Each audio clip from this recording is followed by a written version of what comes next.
užsitikrina savo išlaikymą iki mirties. Kiti deda pinigus į bankus, stengiasi išdirbti reikiamą darbo stažą, kad senatvėje gautų pensiją. Niekas senatvėje nenori būti našta kitiems. Ne kitaip geras katalikas elgiasi visų savo sielą. Nuo pat vaikystės jis rūpinasi jos galutiniu tikslu pasiekti išganymą, amžiną laimę danguje. Kasdieną jis keletą kartų kalba maldą. Šventoji Marija, Dievo motina, melskis už mus nusidėjėlius, dabar ir mūsų mirties valandą. Apie mirtį jis mąsto ne tada, kada jau galvą puošia balti plaukai, ne tada, kai jau senatvė veda į karstą, bet per visą gyvenimą. Juk daugelis miršta dar jaunystėje, nesulaukia senatvės, o nuo paskutinės gyvenimo valandos priklauso laiminga ar nelaiminga amžinybė.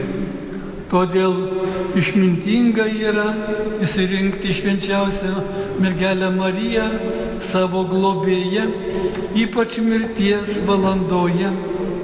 Tas 100 kartų yra laimingas, kuris nenustoja prašęs Dievo motiną būti prie jo tą svarbią valandą. Vakar bažnyčia minėjo švenčiausią Jėzaus širdį. Šiandien bažnyčia mini švenčiausią Marijos širdį. Taigi širdis labiausiai užjaučia.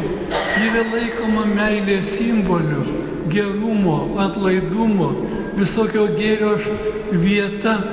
Taigi mes melskimės į Mariją, kad ji mus globotų per šį gyvenimą ir nuvestų į laimingą amžinybę.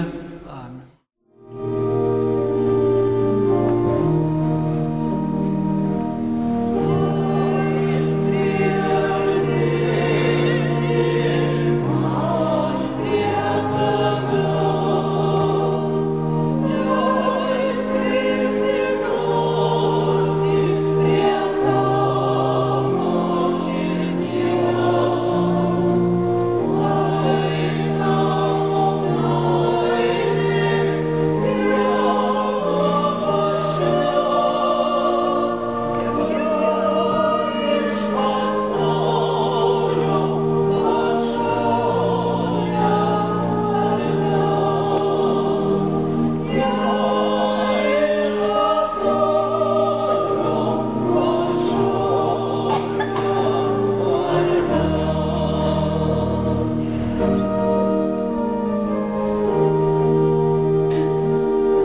Aukojame tau save ir savo gyvenimą, visą, ką turime, ką mylime ir kas esame.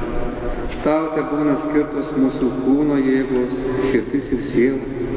Tau mūsų namų židiniai, šeimos ir tėvynė. Visa, kas yra mumise aplink mus, te priklauso tau ir te įsinaudoja tavo motinišką globą. Kad šis mūsų pasiaukojimas būtų tvirtas ir nepaliaujamas. Šiandien mes prie tavo kojų atnaujiname krikšto įžadus ir pirmosios komunijos pasiryžimus. Pasižadame visuomet drąsiai išpažinti šventąjį tikėjimą. Visuomet kaip dera tikriems katalikams klausyti popiežiaus bei jo skirtų vyskupų.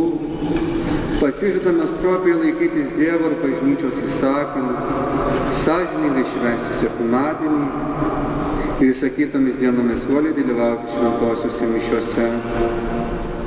Ryžtamės kaip galime dažniau naudotis dvasiai stiprinančiomis religinėmis priemonėmis, ypač išpažintimi ir šventąja komunija.